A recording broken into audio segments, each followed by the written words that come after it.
We all have the same story, all of us who went to Afghanistan. We speak in one voice because we saw one thing, and because of our special circumstance and our own grief and our own loss, we all experienced it in the same way.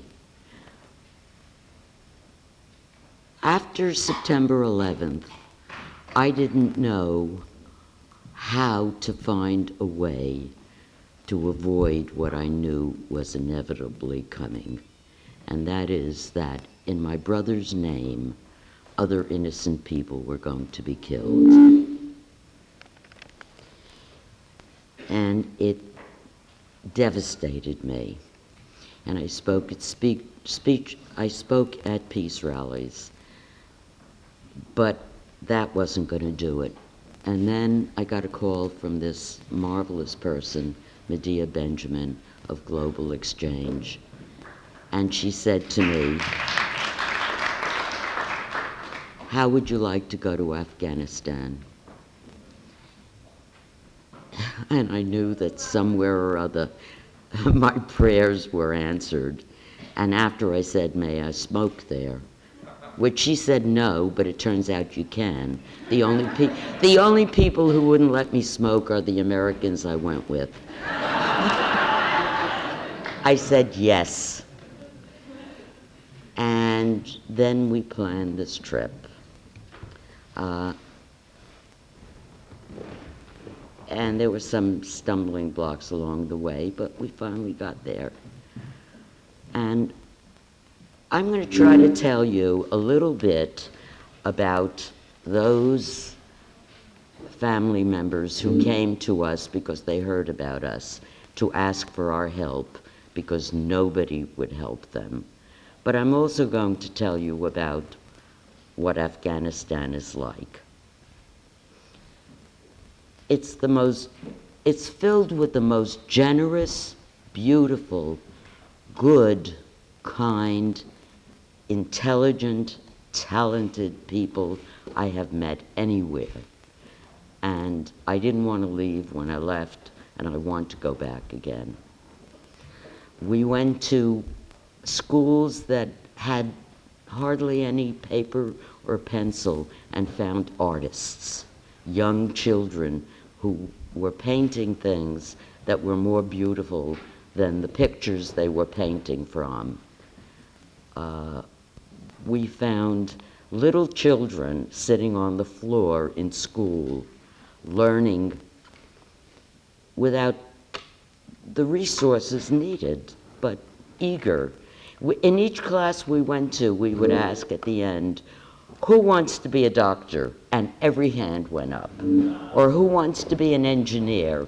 And then a few hands went up. They all want to work for their country.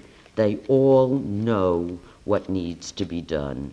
And if you go to Afghanistan and you look at anybody 23 years old or younger, you see one set of eyes.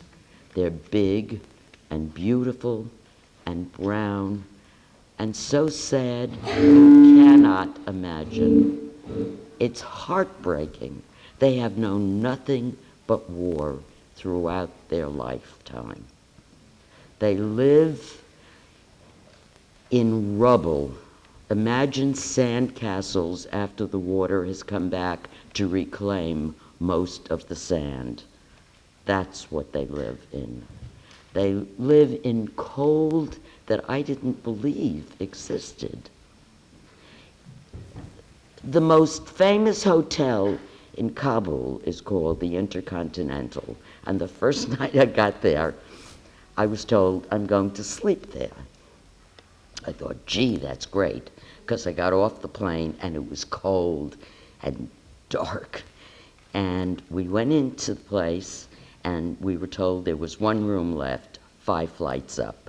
So we started going towards the elevator, and that's when I discovered there is not one working elevator in all of Kabul. So we walked up the 5 flights. No water, no hot water, no heat, and this is the best that the city has to offer. We saw people in tent cities, as Kelly has described, who have no home anymore, not because they couldn't build a home, but because the cluster bombs are surrounding their farmland, and it's not safe for them to go home. So they're living out in the cold.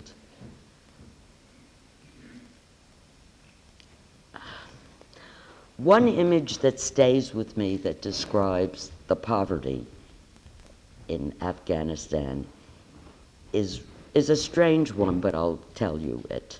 We went to have our visas validated, and we went into this office, if you'll call it an office, and there was one man there wearing a uniform. I don't know what era the uniform was from, but it was green and it looked like a uniform. And he sat at a desk that had 3 legs that was quite old. And he took a key out of his pocket and he opened up a drawer and he took out a pen. That's how poor they are. They value a pen and lock it up. I'll get back now to what I was really going to talk to you about, and that is the people who came to us after they heard about us. They had gone to the government and there was no help. They had tried to go to the U.S. Embassy, there was no help. So they would give us pieces of paper written in Dari, which none of us could read, with the names of the people who had been killed, the streets they lived on, what they were doing now, and they begged us, please give this to somebody and see if you can help us. There was one woman whom I will never forget. Her name is Arifa. Her husband and 5 of her 8 children were killed. So she had no way to feed the children or herself. And she didn't want to be a beggar, and she was desperate. And she went to our embassy to hand in a letter, which she had had somebody who read and wrote English translate for her. And she was told at the gate, go away, we don't accept beggars. I, in my country, after my brother was killed, received phone calls from every government agency, from Americans I had never heard about, all over the country. I was showered with love and affection and asked, can we do anything for you? And offered money. And here's this woman with a loss, and this surprises me to say this to you, because I dearly loved my brother. I was 15 when he was born, but she lost 8 people. I only lost 1, and she was turned away. So she came to us, and we alerted the press, and we went back to the embassy, and we were told we could not come in with her. But we stood in front of the embassy with the gates closed and the Marines behind the gates watching us with the press there. And she cried and cried and cried and cried and was inconsolable. She just couldn't do what she had come to do. And I didn't speak her language, but I bent over her and I said, Arifa, you have a job to do. You can cry later. You've cried before. Stand up now and tell the world your story. And somehow she understood what I said, because she stopped crying and she got up and she told her story to the press. And then the 2 of us went to the embassy gate, and there were local Afghan people there, and I refused to give the letter to them. And there was a line of Marines, and I went like this. And I'm a 70-year-old gray-haired woman and an American, and they wouldn't turn me down. I knew they wouldn't.